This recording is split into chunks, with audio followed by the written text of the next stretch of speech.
The fork hit the plate so hard it snapped in half. The sound cut through the restaurant like a gunshot. Every head turned. "Are you deaf?" the man said calmly, still holding the broken fork between his fingers. "Or are you pretending not to hear me?" The black waitress froze mid-step, the tray trembling slightly in her hands. A thin line of red wine slid dangerously close to the rim of a crystal glass. "I'm sorry, sir," she said. "Could you repeat that?" The man smiled. Not kindly, not amused. The kind of smile that meant he had found something to play with. He leaned back in his chair, crossed his legs, and switched languages without warning. "In this country," he said in Korean, loud enough for the table but soft enough to feel private, "they hire anyone now, even people who don't belong in places like this." The two men seated with him laughed. His fiancée covered her mouth, pretending not to enjoy it. The waitress, Ariel, understood every word. She had understood the first insult, and the one before that, and the one whispered just loud enough to test whether she was human or invisible. But she said nothing. She stepped forward and gently replaced the broken fork with a new one. "I'll take your order when you're ready," she said. Her calm irritated him. "What's your name?" he asked. "Ariel." He repeated it slowly, mockingly. "Ariel." Then, still in Korean, names like that always sound fake. The laughter came quicker this time. Around them, the restaurant, perched high above the city, glass walls revealing a glittering skyline, felt tense, like everyone was holding their breath but pretending not to notice. Ariel felt the familiar burn in her chest. The old one. The one that came from years of being told to be grateful, to endure, to smile. She adjusted the tray, steadying herself. The man tapped the table. "This table is shaking." "It isn't, sir," she replied gently. "But I can check again." She knelt. From above, she felt his gaze crawl over her like a hand she hadn't consented to. "She's kneeling," he said in Korean. "That's appropriate." Her fingers tightened around the table leg. She fixed it anyway. Behind her, the manager hovered, eyes darting between the man's expensive watch and Ariel's uniform. He said nothing. Ariel stood. The man leaned forward now, elbows on the table. "I'll order," he said, "but I'll make it easy for you." He didn't. He rattled off an order in rapid Korean, regional dialect, sharp consonants, layered insults folded neatly into the language. He spoke of dishes that took days to prepare, of wines the restaurant didn't carry, of specifications so precise they sounded more like traps than requests. Each sentence ended with laughter. "Write it down," he said, "if you can." Ariel did. Her pen moved smoothly across the notepad. The man's smile faltered, just slightly. "You understand?" he asked in English. "Yes, sir." "Say it back." She looked at him. There it was again, that flicker, annoyance, suspicion. "I'll confirm with the kitchen," she said instead. He scoffed. "You'll fail." She turned to leave. "Wait," he called out. She stopped. He switched back to Korean, slower now, savoring each word. "Do you know why people like you never rise?" Ariel faced him, hands folded neatly. "Because you don't know when to stay quiet." The words hit her like cold water. For a split second, she considered it. Then she smiled, not wide, not defiant, controlled. "I'll be right back with your drinks," she said. As she walked away, whispers followed her. Some are sympathetic, some were entertained, most silent. In the service corridor, Ariel leaned briefly against the wall, closing her eyes. She breathed once, twice. If you've ever stood in a room where someone had money, power, and permission to humiliate you, stay with me. And if you don't want stories like this to disappear, subscribe. Because silence is exactly what people like him count on. She straightened and returned. The wine arrived first. She poured carefully, perfectly. The man watched her hands. "You missed a spot," he said. She wiped it. "You missed another." She wiped again. He laughed. "Good," he said. "You're learning." Then he did something that made the room go cold. He leaned toward his fiancée and spoke in Korean, casually, cruelly. "She probably thinks this job makes her equal to us." His fiancée laughed louder than before. Ariel placed the bottle down. Her pen tapped the notepad once. She looked at him. "Sir," she said softly, "would you like to adjust your order?" He grinned. "Why? You finally understanding me?" She met his eyes. "Yes." The smile vanished. The room seemed to tilt. "What did you say?" "I said yes," Ariel replied, her voice calm, steady. "I understand you." For the first time, he looked unsure. "Since when?" Ariel straightened her shoulders. "Since the first word," she said. Silence fell like a held breath. The manager froze mid-step. The men at the table stopped smiling. The man stared at her, searching her face for a joke, for fear, for retreat. He found none. "Then repeat what I said," he challenged. Ariel closed her notepad. Slowly, deliberately. And when she spoke again, she did not speak in English. The sound of her voice, perfect, precise, elevated Korean, landed on the table like a blade. And everything changed. The air didn't just go quiet. It tightened, like the entire restaurant had been pulled into a single invisible fist. Ariel's Korean was not casual. It was not conversational. It was surgical. She repeated his order back to him, ingredient for ingredient, temperature for temperature. Then, without raising her voice, she repeated the insult he had whispered to his fiancée. Word for word, tone for tone. The man's jaw flexed. The two men beside him shifted uncomfortably. Laughter caught halfway up their throats like a choking hazard. "You," he began, then stopped. "You misunderstood." Ariel tilted her head slightly. "Did I?" Her pronunciation was flawless, not just fluent, refined. The kind learned in lecture halls, diplomatic conferences, places he had never expected her to belong. He laughed, but it came out thin. "Anyone can memorize phrases." "Of course," she replied gently, "but not everyone can understand dialects." The table went still. He hadn't just spoken Korean. He had used a regional slang from a province few foreigners ever recognized.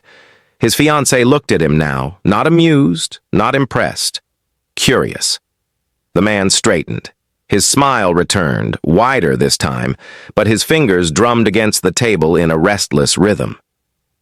"Fine," he said. "You understand one language. Congratulations. That doesn't make you equal." Ariel picked up the wine bottle. In French, she described its origin, the year of harvest, the soil composition of the vineyard, and the subtle blackberry finish it was known for. She poured. In Japanese, she apologized for the delay with a depth of politeness usually reserved for state ceremonies. She set the glass down. In Spanish, she recommended a pairing for the appetizer he had demanded, but which wasn't even on the menu. The man blinked. The two men beside him stopped pretending to check their phones. His fiancée leaned forward, eyes wide now, not with fear, but fascination. "And English," Ariel finished softly, "is only my fourth." The silence that followed was heavier than the first. It wasn't just embarrassment creeping across his face now. It was displacement. The power he had been lounging in, stretching his legs across it like it was furniture, was suddenly missing. "You think this is impressive?" he snapped. "You're still a waitress?" Ariel smiled, and somehow that irritated him more than anger would have. "And you're still ordering," she said. "Shall we continue?" A couple at a nearby table failed to hide their smiles. Someone whispered. The manager stood frozen near the bar, calculating risk like a man watching a stock market crash in slow motion. The man's voice rose half a notch. "Do you know who I am?" Ariel met his eyes. "Yes." That single word hit harder than a speech, because it meant she wasn't intimidated. She was informed. He leaned forward, lowering his voice again, returning to Korean. "People like you should learn gratitude. You're lucky to even be here."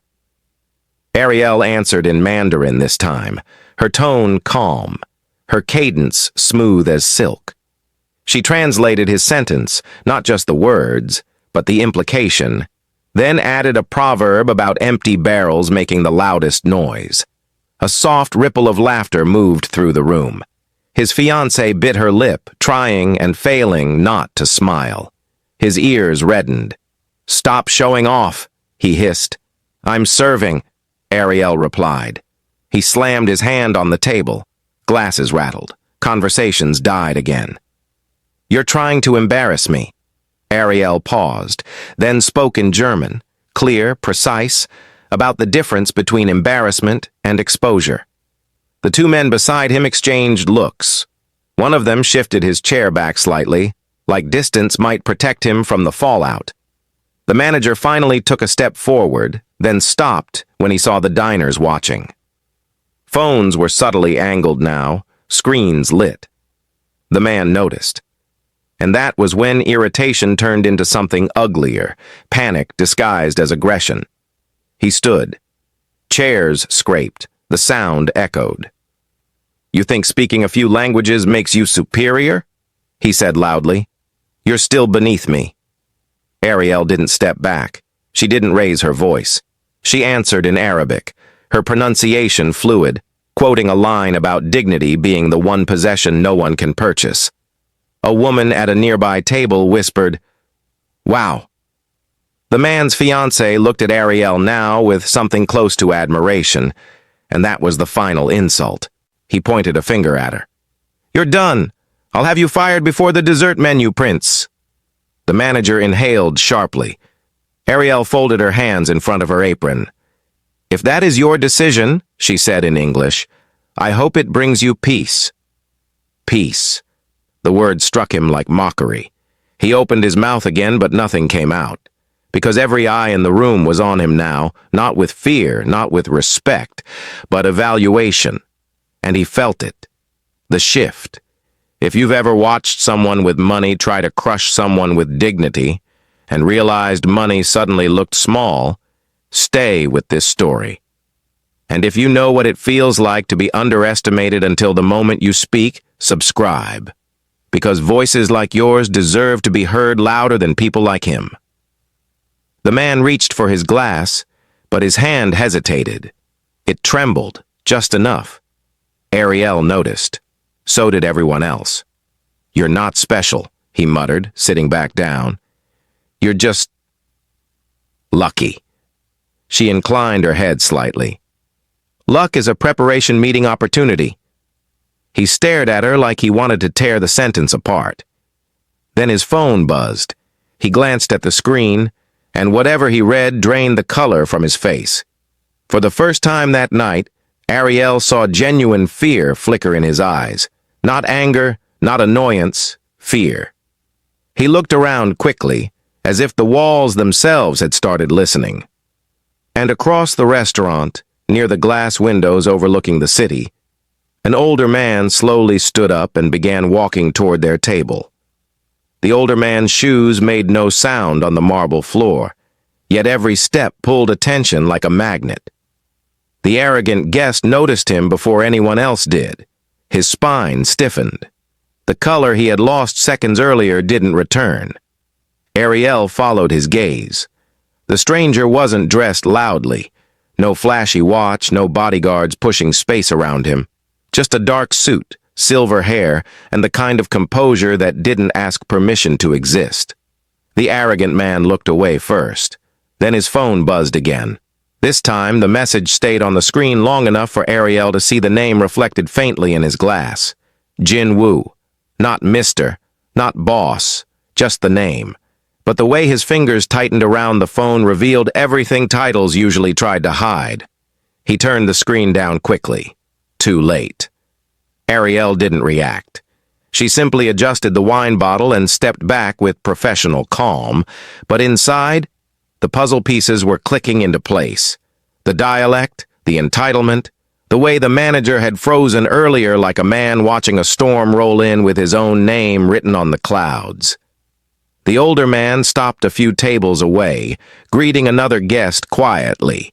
Yet the tension at Jin Woo's table didn't loosen. It sharpened. "You're enjoying this," Jin Woo muttered.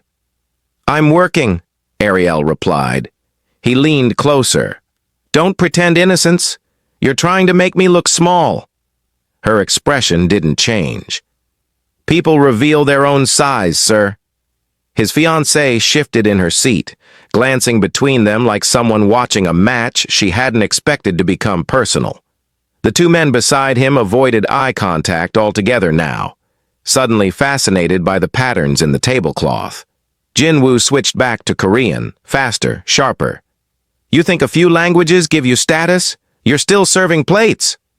Ariel answered in Italian this time, describing the origin of the porcelain beneath his hand, the century it first appeared in European courts, and how objects gain value when people understand their history. A couple at the next table audibly exhaled. He scoffed, but it lacked confidence. "You memorized trivia." "In Russian," she continued smoothly. "We'd call that preparation." His jaw clenched. The room had changed. The earlier silence was no longer fear. It was anticipation. Diners weren't shrinking from the scene. They were leaning into it. The invisible line he'd drawn to separate himself from everyone else was fading, and he felt it slipping like sand through his fingers. The manager took one cautious step forward, then 2 steps back when he saw several phones subtly angled toward the table. The power equation was shifting, and he didn't know which side would win. Jin Woo laughed loudly, trying to reclaim space. "Fine. You speak many languages. Congratulations. You're still replaceable." Ariel inclined her head. "Everyone is replaceable, sir. Respect isn't." That sentence landed harder than any insult he had thrown all night. If you've ever been told you're replaceable while giving your best every single day, you already know how those words burn. And if you've ever wished someone would finally say what you were too afraid to say, stay with this story and subscribe. Because moments like this remind us that dignity doesn't need permission. He rose halfway from his chair again, then stopped when he noticed people watching him, not with admiration, not with fear, but with expectation. The audience he used to dominate was no longer on his side. They were measuring him, silently asking whether he deserved the authority he kept claiming. "You're crossing a line," he said. Ariel's voice remained steady. "I'm standing in place." His fiancée looked at him now with something new in her eyes. Not fear, not even embarrassment. Disappointment. That hurt him more than anything Ariel had said. He grabbed his glass, took a sip, then immediately set it down too hard. The wine trembled, a small ripple betraying his hand. He checked his phone again. Another message. This time his shoulders dipped. Across the restaurant, the older man finally turned his head in their direction. Just a glance, no gesture, no words. Yet Jin Woo's posture shifted as if an invisible weight had settled on it. Ariel noticed the subtle change and filed it away quietly. Power recognized power, and whatever connection existed between those two men was not casual. "You think you've won something tonight?" Jin Woo said under his breath. "I didn't come here to win," Ariel replied. "I came here to work." "That's the difference between us." She met his eyes. "Yes, it is." The two men beside him suddenly stood, mumbling excuses about taking a call. They left the table without waiting for permission. His fiancée watched them go, then looked back at Ariel with a faint apologetic smile she didn't quite know how to express. The balance had tipped, and he knew it. Desperation crept in where arrogance once sat comfortably. He reached for his wallet, pulled out a thick stack of bills, and dropped them on the table like a final attempt to buy the air back. "Keep the change," he said loudly. Ariel didn't touch it. "Your bill hasn't been printed yet," she replied. The nearby tables murmured. Someone actually chuckled. Money had failed to silence her. That realization hit him like cold rain. For the first time all evening, he looked genuinely cornered, not by force, not by insults, but by the simple fact that she refused to shrink. He opened his mouth again, searching for something cutting, something final. Nothing came. Then the older man began walking toward their table. Slowly, deliberately. The kind of walk that didn't hurry because it never needed to. Jinwoo's expression shifted from irritation to alarm. Ariel felt the temperature of the moment change without understanding why. The older man stopped at the edge of their table, and before he spoke, Jinwoo lowered his eyes. Jinwoo had not lowered his eyes for anyone all night. Not for the manager, not for the whispers, not even when the entire room had begun watching him like a spectacle instead of a king. But when the older man stopped beside the table, Jinwoo's gaze dropped instinctively, like his body remembered a rule his ego had forgotten. "Good evening," the older man said, his voice calm, almost gentle. Jinwoo forced a smile that didn't reach his eyes. "Sir, I didn't know you were here." "That is usually the point," the man replied. Ariel stood a respectful step back, tray held neatly at her waist, observing without staring. The exchange was quiet, yet it carried the weight of something larger than the room. She could feel it in the way Jinwoo's shoulders squared unnaturally, like a soldier trying to look relaxed in front of a general.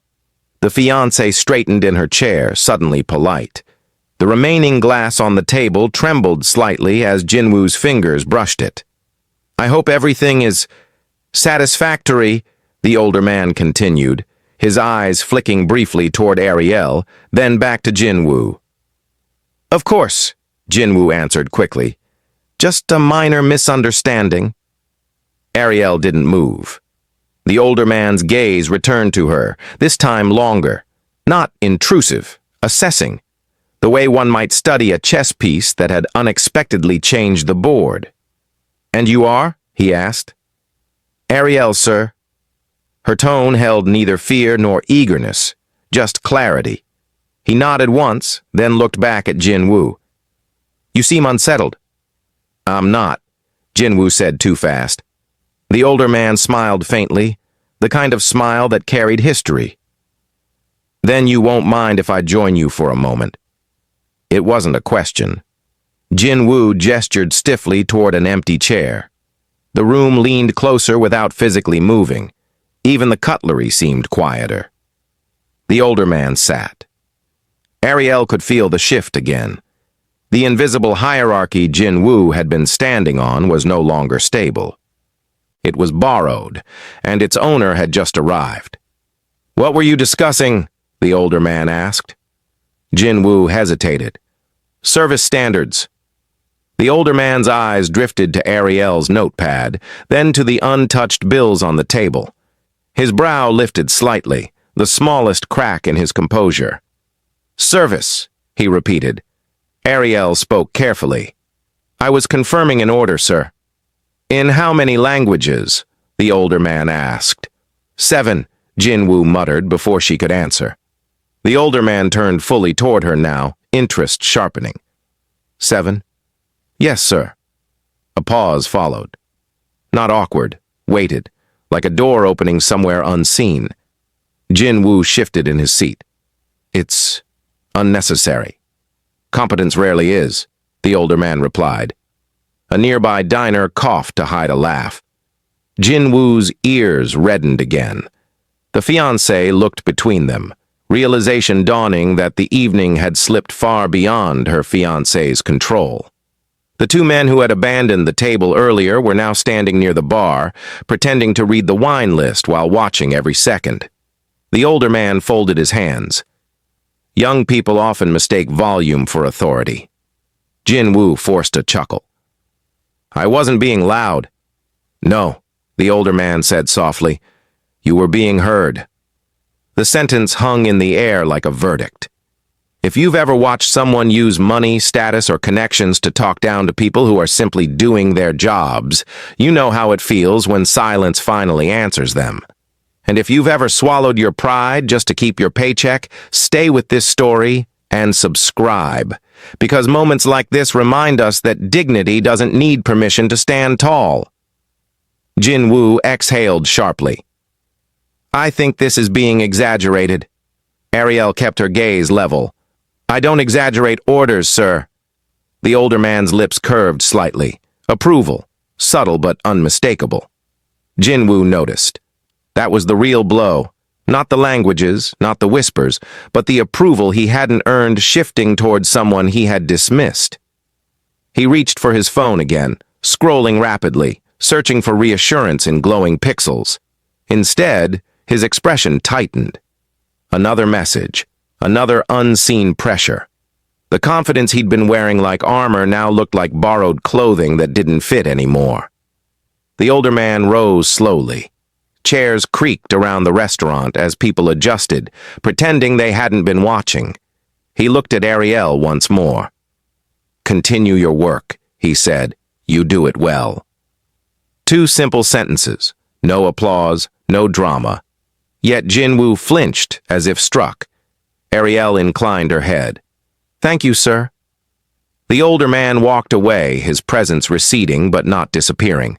The room breathed again, but differently. Jin-woo remained seated, staring at the table as if it had betrayed him. His fiancée touched his arm. Maybe we should just eat. He pulled away slightly. Not yet. Ariel stepped forward. Shall I proceed with the order? He looked up at her, eyes narrowed, searching for weakness he could still exploit. Finding none, he forced a smile that cracked at the edges. Yes, he said. Proceed. She turned toward the kitchen. Halfway across the floor, her name echoed behind her. Ariel. She stopped and faced him. His smile had vanished. This isn't over, he said quietly. Around them, the restaurant resumed its gentle hum, but the words lingered like a storm cloud that refused to drift. And from the far end of the room, the older man paused mid-step, just long enough to hear him. Ariel did not answer him. She simply held his gaze for one measured second, long enough for the silence to feel intentional, then turned and walked toward the kitchen doors. Behind her, Jin-woo's stare burned like a spotlight he could no longer control. The swing doors closed. The noise of the restaurant softened into a muffled hum, replaced by the hiss of pans, the clatter of plates, the low rhythm of cooks moving with practiced urgency. The kitchen smelled of garlic, butter, and heat. It was supposed to be a refuge. Tonight, it felt like the eye of a storm. You okay? One of the line cooks whispered. Ariel nodded once. No explanation, no complaint. She placed the order ticket down and recited the dish specifications from memory. Temperatures, textures, substitutions. Her voice steady despite the tension coiled under her ribs. The head chef blinked. That's precise. He insisted, she replied. The chef muttered something under his breath and began issuing rapid instructions. Knives moved faster. Flames rose higher. The order had become more than food now. It was proof, evidence, a silent argument plated in porcelain. Ariel filled a glass of water and took a slow sip. Her reflection in the steel counter stared back. Composed, professional, unchanged. But her pulse told a different story. Not fear, not anger, resolve. The doors swung open again. The manager stepped in, face tight, smile gone. What happened out there? Nothing, Ariel said. Nothing. He lowered his voice. Half the dining room is watching your table like it's a live show. He ordered dinner. The manager exhaled sharply. That man is not someone you spar with. I'm not sparring.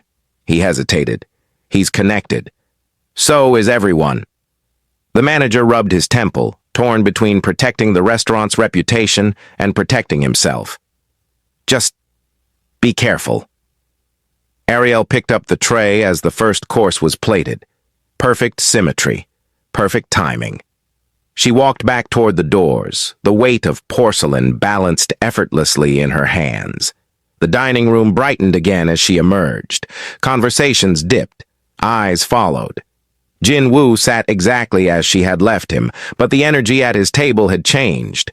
His fiancée was no longer leaning toward him. She sat upright, arms folded, watching the room instead of his face. The two men who had fled earlier remained near the bar, pretending distance was loyalty. Ariel set the first plate down. In Cantonese, she described the preparation, each ingredient placed with intention, each flavor balanced. The tones were smooth, musical. A couple at the next table glanced over, impressed. She poured water. In Portuguese, she explained the cooking technique, referencing a coastal method used centuries ago. Jin-woo's jaw tightened. He hadn't expected another language. He hadn't expected the room to keep listening. He forced a smirk. You enjoy performing. I enjoy clarity, she replied. He picked up his fork, tasted the dish, then paused. The expression on his face flickered. Approval battling pride. Pride lost for a fraction of a second. Then he set the fork down too hard. It's acceptable, he said. Ariel inclined her head. I'll inform the chef. She turned, but his voice cut through the air again. Wait, she stopped.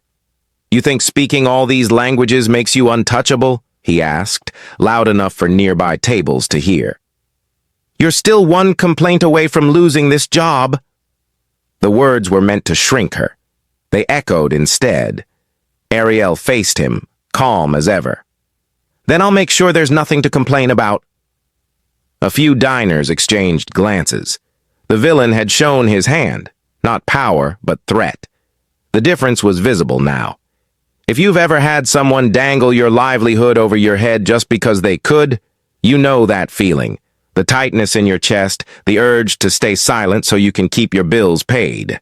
Stay with this story. And subscribe. Because respect should never be a luxury only the powerful can afford. Jin-woo laughed, but it sounded brittle. You're brave tonight. I'm consistent, she replied. His fiancée's lips twitched, the faintest hint of a smile she quickly hid behind her glass. He noticed. That hurt more than any language she'd spoken. The second course arrived. Ariel presented it in flawless Arabic, describing the spice balance with poetic precision. Phones lifted again around the room, not obvious, not intrusive, but present. The moment was becoming shareable, and Jin-woo could feel the walls of anonymity closing in. He checked his phone once more. Another message. This time his face drained completely. Ariel saw it, the crack widening. Whatever world he controlled outside these walls was pressing in. His thumb hovered over the screen, as if the right reply could restore everything slipping away. He locked the phone without responding. Dessert, he said suddenly, trying to reclaim rhythm. Bring it now. It requires preparation time, Ariel answered. Then prepare faster. The kitchen moves with precision, not panic. A ripple of quiet approval moved through the room. Jin-woo leaned back, eyes narrowing. You're enjoying this. Ariel met his gaze. I'm doing my job. He opened his mouth again, and the lights flickered. Just once. Enough to make every head tilt upward. A second flicker followed, longer this time. Conversations paused. The skyline beyond the glass windows dimmed for a heartbeat before returning. Jin-woo's phone vibrated violently in his hand. He looked down. His expression changed from irritation to disbelief. Across the restaurant, the older man near the windows turned slowly toward the table again, his eyes settling on Jin-woo with a calm that felt anything but casual. Ariel stood perfectly still, tray balanced, watching the color drain from Jinwoo's face as he read whatever was on that screen. Then he whispered a single word under his breath. No. Jinwoo stared at his phone as if it had betrayed him. The glow from the screen lit his face from below, turning his confidence into something hollow. His thumb hovered, scrolling once, twice, then stopping like he had reached the end of a road he never thought would end. Ariel didn't lean in. She didn't ask. She simply waited. The restaurant lights steadied again, but the atmosphere didn't recover with them. Conversations returned in fragments, scattered and thin. The skyline outside the glass windows glittered like nothing had changed, yet at table 12, everything had. "What is it?" his fiancée whispered. "Nothing," he snapped too quickly. She didn't believe him. Neither did anyone else. He locked the phone, placed it face down, then immediately picked it up again, as if silence from the device was more frightening than bad news. His posture, once relaxed and expansive, had drawn inward, shoulders tight, neck stiff. A man trying to occupy less space without admitting he felt smaller. Ariel set the dessert menu gently on the table. "In Thai," she described the chef's signature dish, coconut cream folded with caramelized sugar, citrus peel shaved thin as silk. The melody of the language flowed through the air, calm and unhurried, the opposite of the tension coiled across from her. Jinwoo barely heard it. His eyes flicked to the far end of the room where the older man stood near the windows, speaking quietly with another guest. The older man wasn't looking at him now, which somehow made it worse. Being ignored by power felt more dangerous than being confronted by it. "You're stalling," Jinwoo muttered. "I'm serving," Ariel replied. He exhaled sharply. "Bring the check. You haven't ordered dessert." "I don't want it." His fiancée looked up. "I do." The word hung between them. He turned to her slowly, disbelief etched across his face. She held his gaze this time, unflinching. The dynamic between them had shifted in small, undeniable increments throughout the night, and now it showed openly. He was no longer the center of gravity at his own table. Ariel inclined her head toward the fiancé. "Of course." Jinwoo's jaw tightened. He hated losing control in public.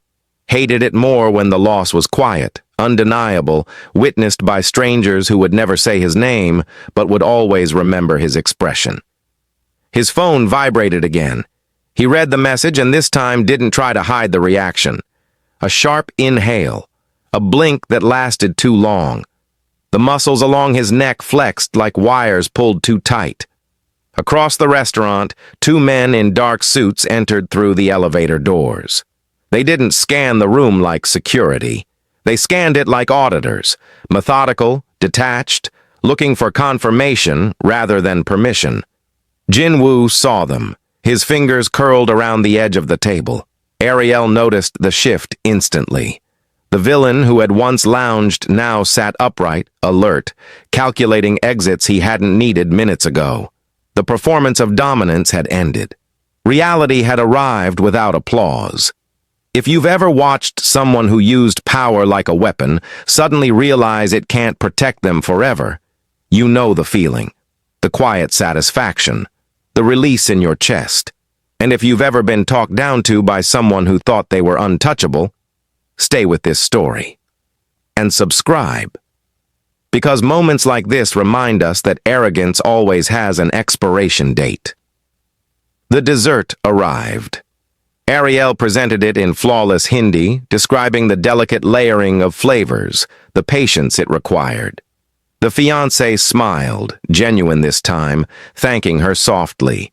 It was the first sincere gratitude spoken at the table all night. Jinwoo didn't touch his spoon. The two men in suits moved deeper into the dining room, stopping briefly at the manager's station. A few words were exchanged. The manager's smile vanished. His eyes flicked toward table 12, then away, then back again as if confirming what he already suspected. Jinwoo stood abruptly. His chair scraped the marble, loud enough to slice through the room. Heads turned again, but this time the attention felt different. Not curiosity, not amusement, recognition. He forced a laugh. "I just remembered I have another engagement." His fiancée remained seated. "You said tonight was free." "It's not." Ariel stepped back to give him space. He brushed past her without meeting her eyes, the confidence that once preceded him now trailing behind like something forgotten. Halfway to the exit, he stopped. The two men in suits had positioned themselves near the elevator doors, not blocking, just standing, patient, certain. Jinwoo's shoulders squared, then faltered. He turned slightly, scanning the room for an ally, a distraction, a way to rewrite the moment. His gaze passed over Ariel, over the diners, over the older man by the window, who was now watching him openly. The older man didn't move. He didn't need to. Jinwoo's phone buzzed again. He read the screen, and whatever hope he had been clinging to slipped visibly from his expression. The arrogance that had filled the restaurant earlier was gone, replaced by something raw and unguarded. He looked back at Ariel. For the first time that night, there was no mockery in his eyes, only resentment and fear. Then one of the suited men lifted a hand slightly, a silent gesture toward the elevator. Jinwoo swallowed. The doors opened with a soft chime that sounded far louder than it should have, and he didn't move. The elevator doors stayed open. No one pressed a button. No one spoke. Jinwoo stood 3 steps away from them, frozen between two choices he no longer controlled. The two men in dark suits didn't block his path. They simply existed in it, calm as statues, patient as clocks. Their stillness said more than threats ever could. The restaurant watched without pretending not to. Ariel remained beside the table, posture straight, tray balanced against her palm. She wasn't smiling. She wasn't gloating. The absence of reaction unsettled him more than mockery would have. It meant he was no longer the center of her attention. Just another task nearing completion. "Sir," one of the suited men said quietly. "A moment." Jinwoo exhaled through his nose. "I'm in the middle of dinner." "We're aware." The elevator chimed again, a polite reminder that time had moved on without his consent. His fiancée finally stood. "What's going on?" "Nothing," he said, voice thin. "Sit." She didn't. Around them, cutlery resumed its soft rhythm, but the room's focus never drifted far. The manager hovered near the bar, eyes darting between the suits and the older gentleman by the windows, who now observed openly, hands folded behind his back like a man watching a long-predicted outcome arrive on schedule. Jinwoo's phone buzzed again. He checked it, then locked the screen so fast it looked like pain. The tendons in his neck stood out, taut as wires. Ariel stepped forward with the dessert fork, placing it beside his untouched plate. "Your table is still reserved," she said evenly. He looked at the fork as if it were an insult. "I said I'm leaving." "Of course." 2 simple words. No resistance, no pleading, just acknowledgement. The calmness stripped him of the conflict he wanted to stage. There was nothing to push against. The suited men waited. His fiancée touched his arm. "If you need to go, just go." He pulled away, but gently this time, as if anger required energy he no longer had. He turned toward the elevator again and took a step, then another. Each one looked heavier than the last. Halfway there, a whisper traveled from a nearby table, soft, but sharp enough to reach him. "That's him." He didn't turn. He didn't need to. The words had already landed. Ariel noticed the ripple move through the room, the way recognition replaced curiosity. People weren't wondering who he was anymore. They were remembering what he'd been. The shift was subtle, but it carried weight. Reputation, once an armor, had become a spotlight. If you've ever been talked down to by someone who believed their title made them untouchable, you know this feeling. The quiet reversal when respect stops following them. Stay with this story and subscribe. Because dignity doesn't shout, it waits, and when it stands, it doesn't need permission. Jinwoo reached the elevator threshold. The suited man nearest the door extended a hand. Not to grab, not to force, just to indicate. Courtesy as control, politeness as inevitability. Jinwoo hesitated. Behind him, his fiancée remained at the table, eyes fixed on the dessert Ariel had placed. She picked up the spoon and tasted it. A small act of independence that sliced deeper than confrontation. She nodded to Ariel, a silent thank you that carried more sincerity than any apology he had offered all night. He saw it in the reflection of the elevator's steel panel. His jaw tightened. He turned back toward the room, scanning faces for loyalty and finding only spectators. The two men who had arrived with him stayed near the bar, studying their phones with sudden fascination. The manager avoided his gaze. The older gentleman by the windows met it without blinking. Jinwoo stepped into the elevator. The doors didn't close. One of the suited men spoke again, softer than before. "We'll need your phone." A flicker of panic crossed Jinwoo's face, quick, naked, unmistakable. He laughed, a brittle sound. "That's not how this works." "It is tonight." His fingers tightened around the device. The screen lit up with another message.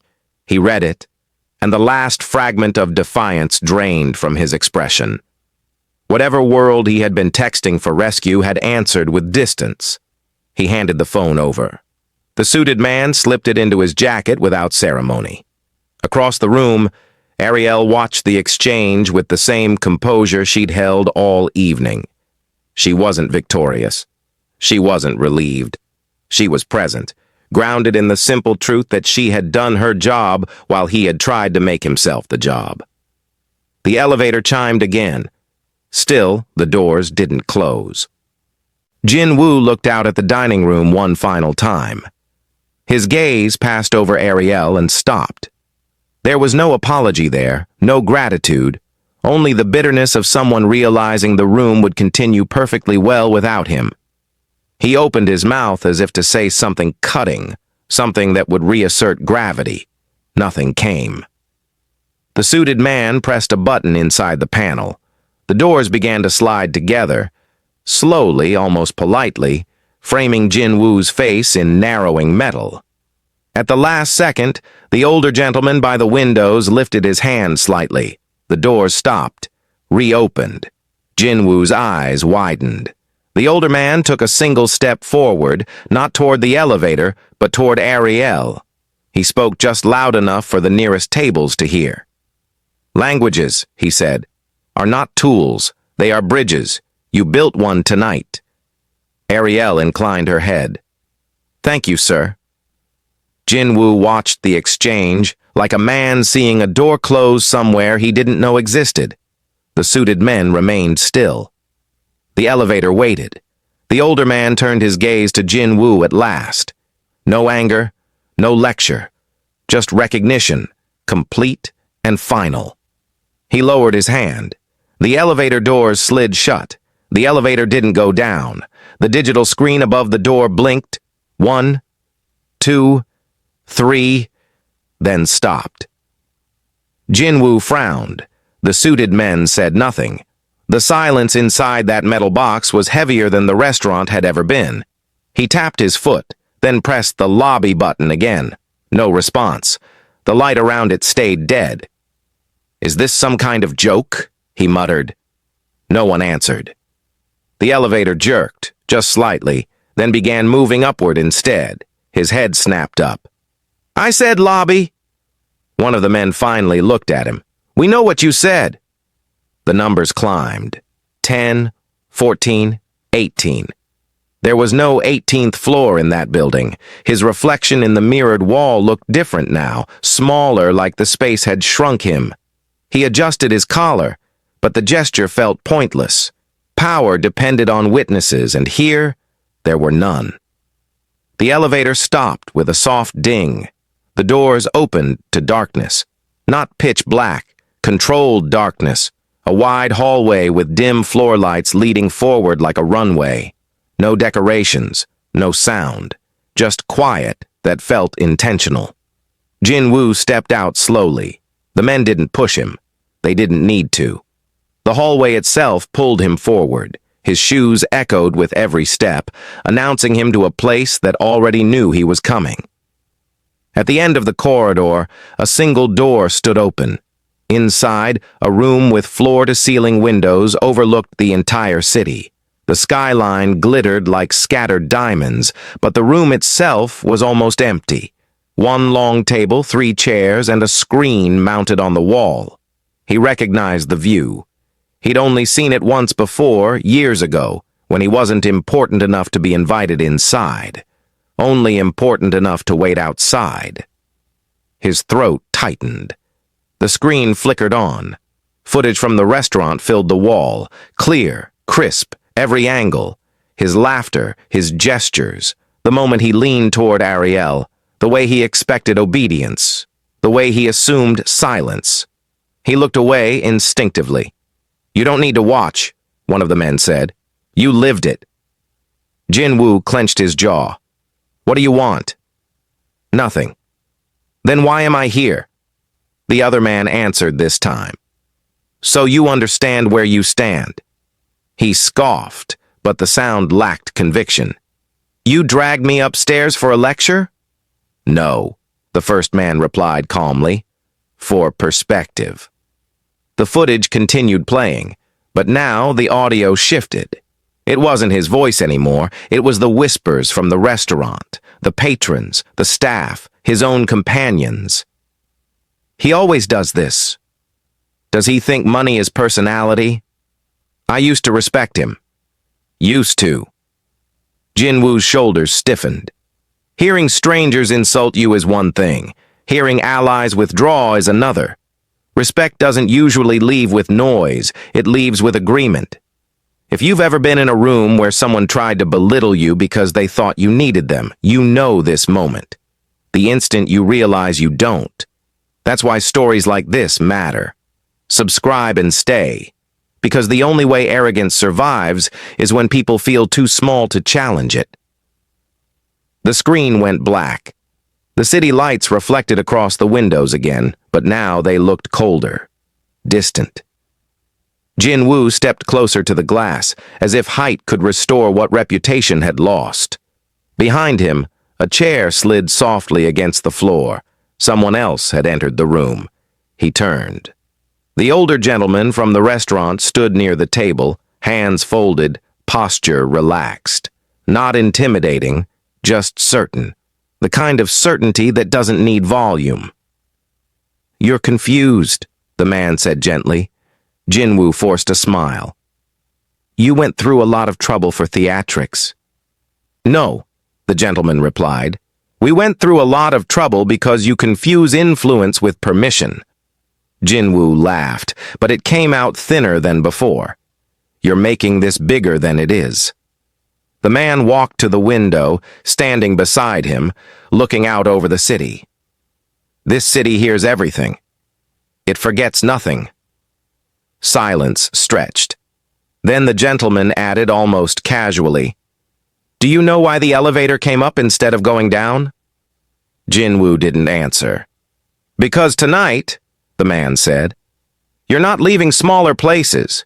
You're being shown bigger ones." A vibration buzzed in Jin-woo's pocket. He reached for his phone, then remembered it wasn't there. The realization hit like a missing step on a staircase. The suited man held up the device from across the room. "Messages keep arriving." "From who?" He didn't respond. He simply placed the phone on the table and slid it forward. Jin-woo approached slowly. The screen was filled with notifications.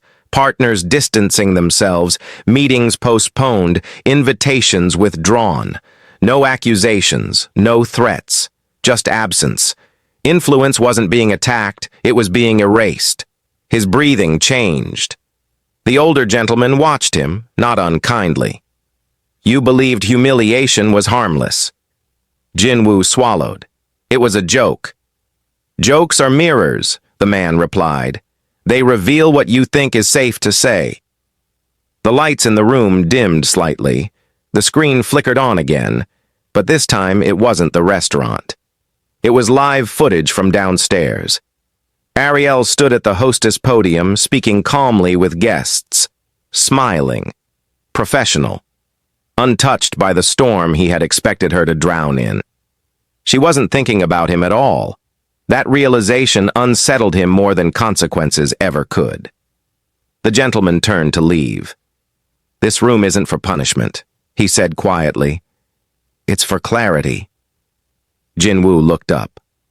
"And after clarity?" The man paused at the door. "After clarity," he said, "comes choice." The door closed. The suited men stepped back into the hallway, leaving Jinwoo alone with the skyline, the silent phone, and the glowing screen showing a woman who had already moved on from him. Then the elevator bell rang again behind him. The doors reopened. But this time, there was no hallway, only darkness. And a voice from within said, calm and unfamiliar, "Your turn to speak." He stepped into the darkness because standing still suddenly felt worse than moving forward. The elevator doors slid shut behind him without a sound. No buttons, no numbers, just a faint reflection of his own face on the steel wall. Eyes sharper now, but not with confidence, with calculation. For the first time that night, he wasn't planning dominance. He was planning survival. The elevator descended, slowly, too slowly. A soft click echoed, then a screen lit up above the door. Not floor numbers, names, corporations, foundations, private clubs, each one blinking red as the elevator passed them. Not stopping, just passing. His jaw tightened. These weren't random names. They were alliances, doors he had opened over years with money, leverage, and favors. Now they scrolled by like canceled appointments. Then one blinked green. Private office, access granted. The elevator stopped. The doors opened to a narrow corridor with dark marble walls and a single light at the end. No guards, no cameras in sight. That made it worse. Places that didn't need visible security usually had the strongest kind. He walked forward, each step echoing like a countdown. At the end of the hall, a glass door slid aside automatically. Inside was an office overlooking the river, night lights dancing on the water, minimal furniture, no clutter, just a desk, 2 chairs, and a city that looked smaller from this height. Behind the desk sat a woman he didn't expect. Not elderly, not intimidating, calm, mid-30s perhaps. Hair neatly tied back, glasses resting low on her nose, scrolling through a tablet as if she had all the time in the world. She didn't look up immediately. That unsettled him more than if she had stared. "You're late," she said finally, voice level. "I wasn't invited," he replied. She raised one eyebrow. "You were expected." He stayed standing. "Who are you?" She tapped the tablet once and rotated it toward him. Security footage, different angle. The restaurant again. His laughter. Ariel's calm expression. The moment he switched languages to mock her. But this time, subtitles filled the screen, in 7 different languages. He blinked. "She didn't just understand you," the woman said quietly. "She understood everyone." He felt irritation rise. "So what? She's educated. That's impressive. Why am I here?" The woman finally met his gaze. Her eyes were not hostile. They were precise. "Because you mistake intelligence for decoration and influence for immunity." He scoffed, but his shoulders stiffened. She tapped the screen again. The footage shifted, clips from social platforms, short videos, comment sections, millions of views, people reacting, not rage, not outrage, disappointment, disgust, mockery, the worst currency of all, ridicule. "She didn't post these," the woman continued. "She didn't need to. The world did it for her." His throat dried. "You're threatening me with comments?" "I'm informing you of momentum," she replied. "Threats require force. Momentum requires nothing. If you've ever been dismissed, laughed at, or talked down to by someone who thought your job defined your worth, you know this feeling. The sting doesn't come from their words. It comes from how easily they expect you to shrink. That's why stories like this matter. Stay with this journey, subscribe, and remind yourself that dignity isn't given by titles. It's taken by courage. He looked away from the tablet. Outside, the river shimmered, indifferent. So what do you want? An apology video? A donation? Name your price. The woman leaned back slightly. You still think this is a transaction? Everything is. No, she said softly. Some things are reflections. Silence settled between them. A vibration buzzed on the desk. She glanced at her tablet, then at him. Interesting? What? She turned the screen again. Live broadcast. Ariel stood in a small studio, nothing flashy, speaking calmly into a microphone. No makeup spectacle, no anger, just clarity. She wasn't mentioning his name. She wasn't attacking him. She was talking about language, dignity, and how silence is sometimes a strategy, not weakness. Viewers flooded the chat with support. He felt heat rise behind his ears. Not because she was exposing him, but because she wasn't. She was rising without using him as a ladder. The woman studied his reaction carefully. Do you understand the difference now? He clenched his fists. She's enjoying this. No, the woman corrected. She's free from it. That word hit harder than any insult. Another notification flashed. This time on a large wall screen behind her, headlines forming, articles drafting themselves in real time. Not defamatory, not exaggerated, just factual summaries of public behavior and public response. No lies, no mercy. He stepped back instinctively. You can't control media. She smiled faintly. No one controls it. But some people learn to swim before the tide comes in. The room felt smaller. The glass walls no longer looked like luxury. They looked like exposure. Every light outside seemed like an eye. What happens now? He asked, voice lower. She closed the tablet. Now? Nothing. That's it? That's everything? He stared at her, confused. She stood, walking toward the window. Consequences are rarely loud. They're quiet shifts, invitations that don't arrive, calls that don't return, rooms that don't open. He swallowed. The elevator bell echoed from the hallway again. She gestured toward the door. You're free to go. He hesitated. And if I'm not? She didn't turn around. Then you'll stay here watching the world continue without you. He walked out. The corridor seemed longer now. The elevator doors opened instantly as if they'd been waiting. He stepped inside, heart beating faster than he wanted to admit. The doors slid closed. For a moment, nothing happened. Then the screen above the door lit up with a single word. Broadcast. His reflection stared back at him. The elevator began to rise again, but this time he could hear voices outside the metal walls. Applause, murmurs, cameras clicking, a crowd. He looked around for buttons. None. The elevator slowed, stopped. The doors began to open, and bright white light flooded in, along with the unmistakable sound of microphones being lifted in unison. The light was blinding. Not the soft glow of chandeliers or office lamps. This was raw, white, unforgiving light. The kind that erased shadows and exposed every detail you wished could stay hidden. Jin-Woo lifted a hand instinctively, but the elevator doors had already opened fully, and the sound hit him next. Cameras. Not one. Dozens.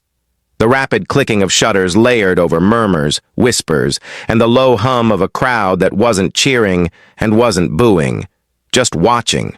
Watching the way people do when they've already decided what they think. He stepped forward because there was nowhere else to go. A long hallway stretched ahead, lined with screens on both sides. Each screen played a different clip from the night. His laughter. Ariel's calm reply.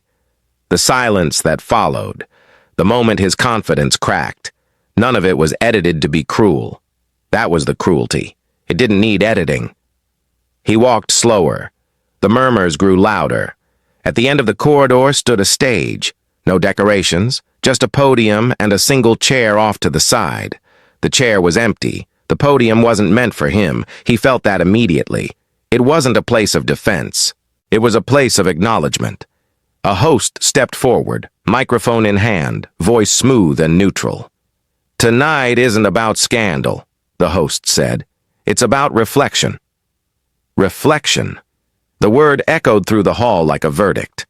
Jin-woo looked around, expecting hostility, but the faces staring back at him were something worse. Disinterest mixed with disappointment. Anger can be fought. Disappointment can't. It drains the oxygen from arrogance until it collapses on its own. The screens changed again. Now they showed Ariel, not from the restaurant, not from the studio earlier, but walking into a language institute weeks later, teaching, smiling, surrounded by students of different backgrounds, all leaning forward, listening. No mention of him, no reference to the incident. Her life had expanded while his moment had shrunk. That contrast hit harder than humiliation ever could. If you've ever been underestimated because of your job, your accent, your skin, or your silence, you know this sting. The world sometimes tries to measure your worth with the wrong ruler. That's why voices like yours matter. Stay, subscribe, and never let anyone convince you that your dignity is optional. It isn't. The host turned toward him. "Would you like to say anything?" He opened his mouth, then closed it. Words had always been his weapon. Tonight they felt like traps. Every sentence he formed sounded defensive in his head. Every apology felt late. Every justification sounded hollow before it even existed. The crowd waited. Seconds stretched. He finally stepped toward the podium, but the microphone lowered automatically, just out of reach, not mockingly, not dramatically, just enough to remind him that speaking wasn't the same as being heard. He stepped back. A quiet ripple moved through the audience. Not laughter, recognition. They understood something he was only beginning to grasp. Power borrowed from status expires. Respect earned from character compounds.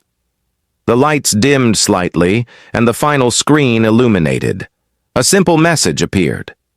Influence is loud. Integrity echoes. The hall fell silent.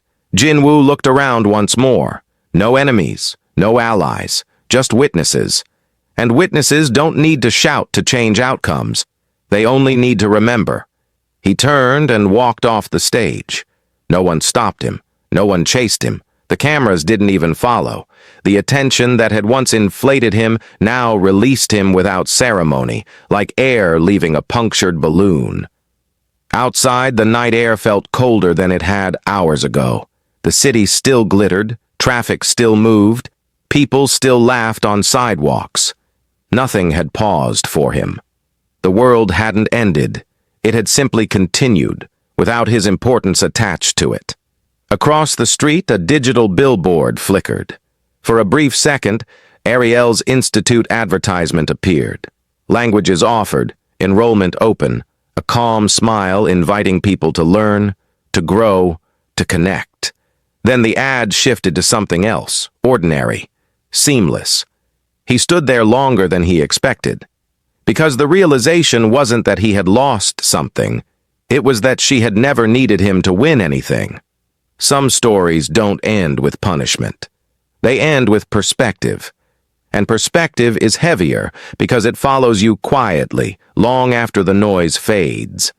If you've ever walked away from a moment where someone tried to belittle you and chosen growth instead of revenge, you already understand the real victory here. Stay connected, subscribe, and keep choosing the path that builds you instead of breaking others. The loudest triumph is the one that doesn't need applause. He slipped his hands into his pockets and walked into the crowd, blending in, becoming just another silhouette under city lights. And for the first time that night, no one turned to look.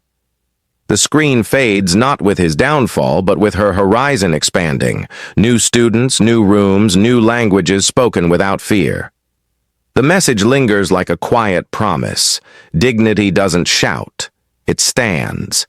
Respect is not demanded by volume, money, or position. It is revealed by how you treat those who cannot benefit you. The world eventually mirrors what you project. Choose wisely what you send into it. If this story reminded you of a time you were underestimated, share it, subscribe, and carry that reminder forward. Your worth isn't defined by who laughs at you, but by who you become after the laughter fades.